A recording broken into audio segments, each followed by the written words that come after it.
Papa. Okay. Pak. Okay. And then, oh. Oh.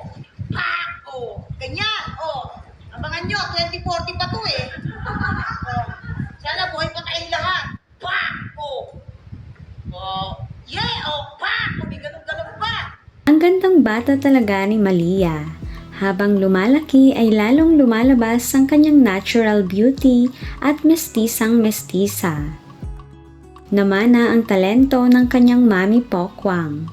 Mahilig sumayaw, kumanta at minsan pa ay haharap sa salamin at umaacting.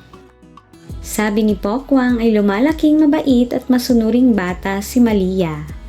Hindi rin pihikan sa pagkain, favorite niya ang mga gulay at isda.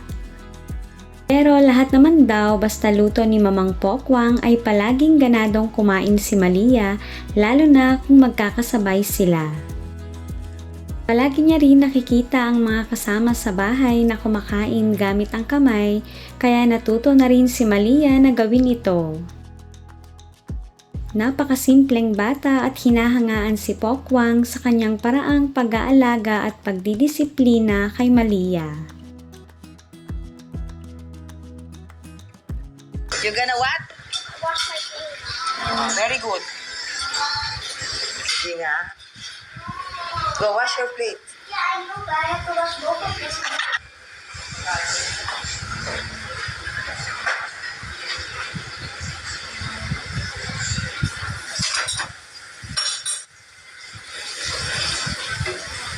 Nagpapasalamat din si Pokwang sa panganay na anak na si May at sa kanilang mga angels sa bahay dahil sa kanila naiiwan si Malia kapag full ang schedule niya.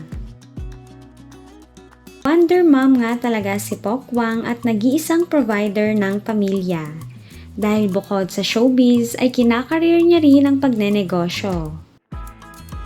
Sabi niya ay hindi naman daw habang buhay ang showbiz kaya kailangan niya rin rumakit sa business dahil marami siyang pinapasahod. Si Kay Brosas, ang pinakamatalik na kaibigan ni Pokwang, ang isa daw sa nagpapalakas ng loob nito. Parang magkapatid na nga ang turingan nila.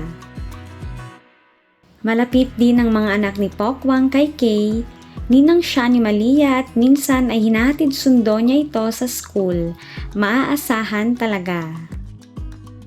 Nagplano silang mag-outing habang hindi pa masyadong busy at every year daw nila itong ginagawa lalo na kapag summer.